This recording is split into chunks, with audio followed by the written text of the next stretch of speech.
Hi guys! So ako nga pala yung magdadrive ng airplane ngayon. Yes, ako yung piloto nyo. So bago tayo lumipad, may mga onting chika lang naman ako. So alam ko naman na lahat kayo ay gusto makauwi ng ligtas sa inyong mga pamilya. No? So huwag kayo mag-alala kasi bata pa lang ako, nagpapalipad na ako ng Ay, aeroplano. talaga ba? At hindi lang yon, hindi naman sa pagmamayabang, pero marunong din akong gumawa ng aeroplano. Ha? Ano Paano maniwala? yun? Ito oh! Aray! Sorry po. At syempre ayaw rin po namin nagugutom kayong lahat, so may tinapay po tayo dun sa dulo. Ay, tinapay lang. Oo, yun lang. Huwag ka na mamili. Aeroplano to, hindi to community pantry. Ayun lang naman, magdadrive na po ako ng airplane. Pakisuot na lang po ng mga seatbelt nyo kung gusto nyo pang mabuhay. Thank you. Oh my gosh, yun ang pipindutin ko dito para lumipad. Ito ba? Okay guys, so nasa langit na po tayo. Ano ba yan? Ang bagal naman mag-drive? Uy, ba't ang bagal mo mag-drive? Wait lang, baka mabunggo natin si Lord. Ang ingin ng bata. Kaninong anak po yung umiiyak? Opo. Bakit daw po umiiyak? Naboboring. Sige, bigyan po natin ng rides yan. Ipag-skydiving po yan ng walang parachute. Okay? Stoy, kidnap to! Ay, I'm listening to Sun and Moon. Kidnap to! Sumama din namin. Wait lang po. Kami na mga bag nyo. Uy, ang ganda ng bag mo. Ah. Gift ng dad ko from Gucci. 500k lang yan. Ito po.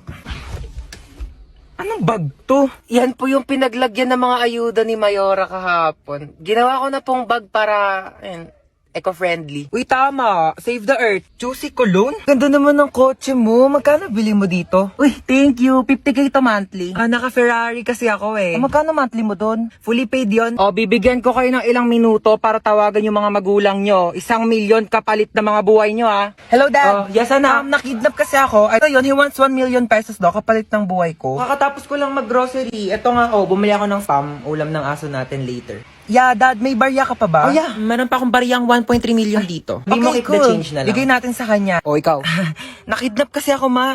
1,000,000 daw kapalit ng buhay ko. Ano? 1,000,000 kapalit mo? Ano ako nagtatay ng pera? Naku, dapat nga akong bigyan ng 1,000,000 kasi ako naman nag-iri sa'yo. Naku, kakausapin ko yung kidnapper mo. Sige po, ma. Ay naku, iho, wala kang mapapala dyan sa anak ko. Kain tulog lang yan, daig pa baboy. Naku, di ko alam kung sanggol ba iniri ko o biik. Ay, ganun Oo, po naku, ba? pabigat lang yan, pauwi mo na yan. Sige po. Sige, be. Baba ka na lang. Teka, pero nga ako niya suot mo. Amin na to. Yan. Diba? Total rich kid naman kayong dalawa. Ako na lang mga hold up. Okay, so itong i-prescribe ko sa yung gamot is panghabang buhay mo nang iinumin. Okay, so dinamihan ko na para sa buong buhay mo na yan. Dok, bakit 3 piraso lang to? Oo, 3 araw ka na lang naman nang mabubuhay kaya sinakto ko na, okay? Nga, itchy ni... Ano na dyan sa pasyente? Bakit duguan? Nabaril po, Dok. Magnanakaw eh. Ay, tapos nahuli ng pulis kaya nabarel. Sige, dalhin niyo sa operating room ha, susunod na ako. Dok, mamamatay na ba ako, Dok? Hindi ka mamamatay. Okay, liligtas kita, wag kang mag-alala. Ayan, magaling ka na. Sabi ko Thank sa'yo, you, Doc. maniwala ka lang sa akin, bubuhayin kita. Salamat, Dok. Binuhay niyo pa ako. No Magbabagong buhay na problem. po ako. Yes, hello po. Hello, police station to? Yes, ako po yung doktor at ligtas na po siya ngayon. Ako buhay na buhay at malakas Naku, na. mabuti yan. May death penalty siya pagkarating niya dito sa police station, okay? Dok, ano sabi? Death penalty daw. Pakibarin na lang ulit ako, Dok. Dok, Okay, ma'am. Base po sa result, buntis po kayo. naku, lagot po ako sa tatay ko. Ma'am, gusto niyo ako na po magsabi? Sige po ha. Hello po. Kamusta yung bagsakin yes kong po, sir. Pasado po yung anak ninyo. Buti naman pumasa pa yan. Opo, sa pregnancy test po. Opo, magiging lolo na po kayo. Congrats. More to come. Pretty. Tililing. Hello, sino ka ba? Ba't tawag ng tawag sa cellphone ko? Paano mo nakuha tong number ko? Di nga kita kilala eh. Police ka po, di ba? Oo, pulis ako. Pero di ko to ginusto, okay? Pinilit lang ako ng tatay ko. Alam mo kung ano gusto ko? Maging beauty queen. Tulong! Yes, ano nangyari sa'yo?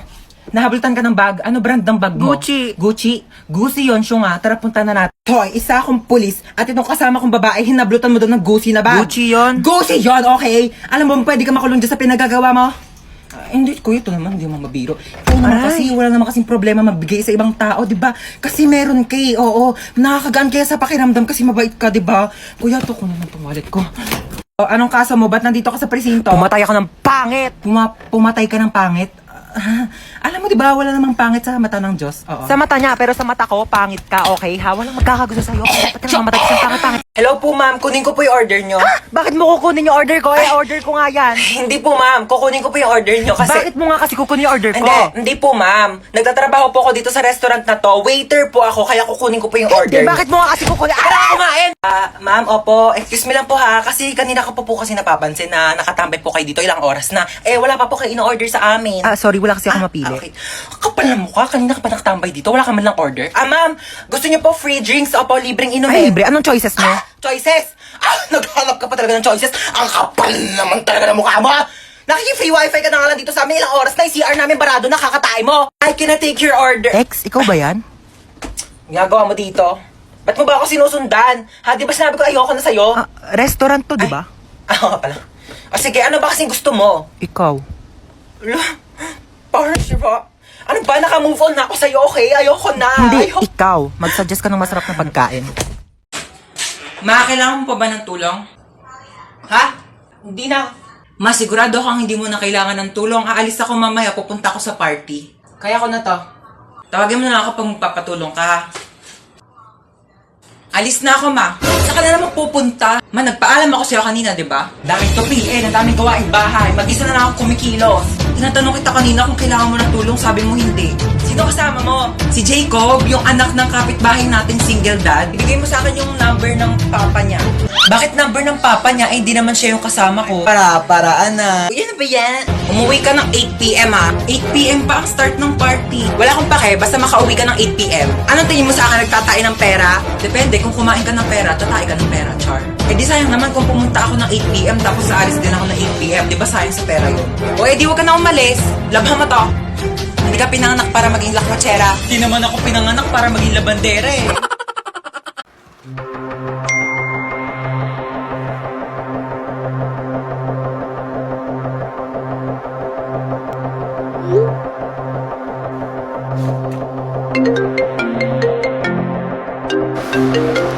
Hello? Hello, nak. Mama mo tong naku. Diyos ko, nawala daw yung cellphone ng papa mo. Magkasama kami ngayon. Baka nga nanakaw na Ha? eh. Nag-text sa akin si Papa kanina, sabi niya papunta na daw siya dito sa bahay. Ha? Kailan nag-text? Kanina pa nawawala yung cellphone ng tatay mo. Naku, isarado mo yung mga pintuan dyan. Ha, Sige. ilang mo.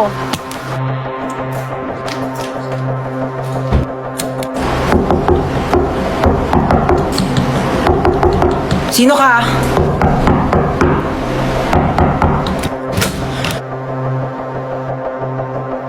Cellphone to ni Papa, ba't nasa'yo to? Magnanakaw ka, susumbong kita sa polis. May magnanakaw ba nagbabalik ng gamit? Syunga. Nakita ko kasi yung address sa cellphone, kaya binalik ka na dito. Thank you nakakaya naman.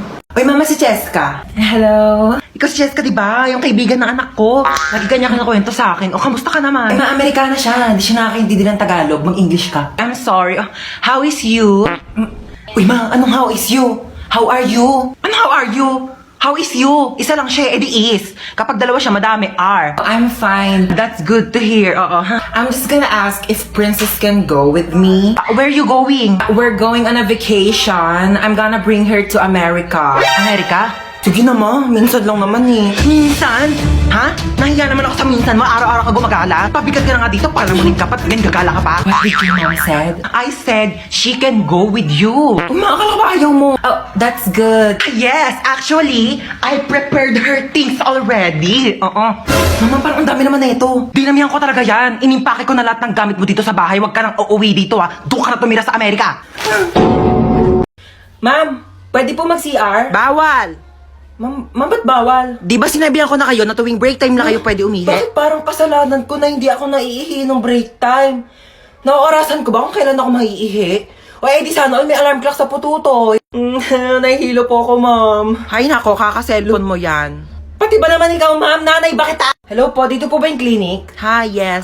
Nahihilo po kasi ako. Baka meron po Diyos kayo mio, dyan. kaka-cellphone mo yan eh. Isa pang kaka-cellphone niyo, papalunok ko na talaga sa inyo tong cellphone ko, nagigig. Alam niyo po ba, this past few days, parang nahihirapan po akong umihi. Alam mo, pahiran mo lang yan ng Vicks. Vicks? Excuse me? Kailan pa ako sinipon sa pututoy? Ma'am! Nasugatan po yung daliri ko. Nahiwa po ng kutsilyo dun sa cookery, ma'am. Baka meron po kayo dyan mga Band-Aid, Betadine, or... O, eto, Biogesic, inumin mo yan, gagaling ka na agad. Bye, Jessic. Seryoso kayo, ma'am? Yes. Nilalagdat ba yung daliri ko? Ipapatulfo kita. Uy, naantok na ako. Tulog na tayo, be. Tara na, naantok na rin ako. Uy, wait lang, bago kayo matulog. Alam niyo bang dating sementeryo itong bahay namin? Ano ba yan? Nananakot, pe! Totoo nga. Kaya madalas may nagpaparamdam talaga dito sa bahay. Lalo na dito sa kwarto ko. Ba yan? Paano na kami matutulog niyan? Hindi, wag na kasi. Uy, tama na, natatakot na kami. Nakasilip sa bintana. Uy, bewa! Charot lang, itong mga tong OA. Ang aga nyo naman kasi antokin. Niliteral nyo naman yung sleepover. Ano, matutulog na lang talaga tayo. Kaya nawala na yung antok ko sa pananakot mo. Manood ka tayo ng movie. Yung horror. Ang mahuli, hahabulin ang multo! Uy, wait lang! Play ko na yung movie Oh my God. Yan na. Wait lang, nagla-loading pa. Yan na, malapit na yan. Ayan na. Ano ba yan? Ang tagal. Nawala na yung takot ko. Mas nakakatakot pa talaga yung loading. Ayan na! Ayan na!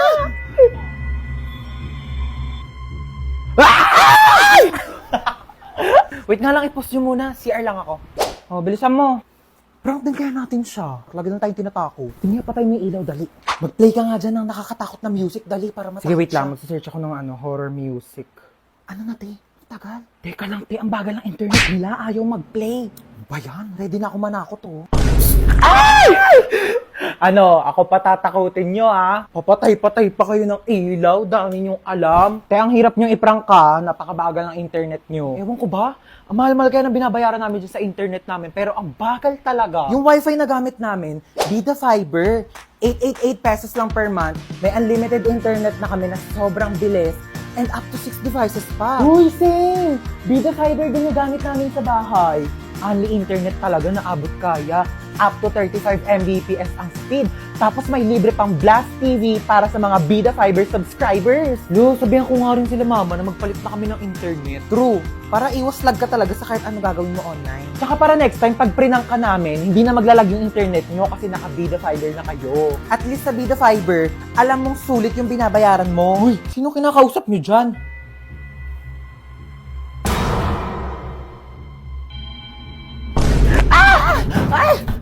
Nak, alas 4 na. May pasok ka pa ng alas 6. Bangon ka na dyan. Mommy, 5 minutes pa po. 5 minutes. Okay, sabihin mo lang kung masama yung pakiramdam mo. Pwede naman kitang hindi mo napapasukan sa school, ha? No, Mommy, I'm fine. Okay lang ako. Inaantok lang talaga ako. Sige, bangon ka na dyan. Bumangon ka na, alas 4 na! Aray, wait lang. 5 minutes pa. 5 minutes mo na yan. Pag di ka bumaba, huwag ka na mag-aral, ha? Huwag ka na pumasok. Magtambay ka na lang. Oo na nga, Ma. Yung talaga batang hindi pa rin talaga bumababa. Batang to, lagpas 5 minutes na, ba't di ka pa bumababa? Saan batang yun? Batang yun.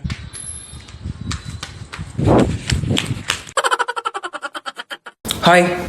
Po, pupunta dito yung kumare ko ha. May dala-dala siyang bata, ikaw muna magbabantay. Bakit ako mag-aalaga? May lakad nga kami ni kumare. Eh, walang pag-iiwanan yung bata, kaya sa'yo na muna. Oo na. Mare? O, ayan na siya. Ay, eto na kumare, oh. Ay, ang cute-cute naman ng batang to. O, eto na yung bata ha, oh.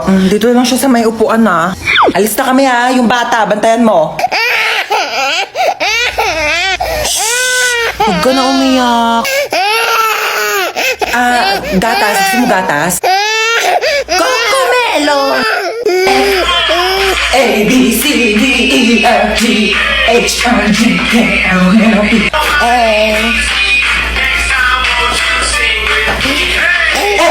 come on! Learn your ABCD, girl! Pagod na ako. Oh my gosh! Ang cute ng bata!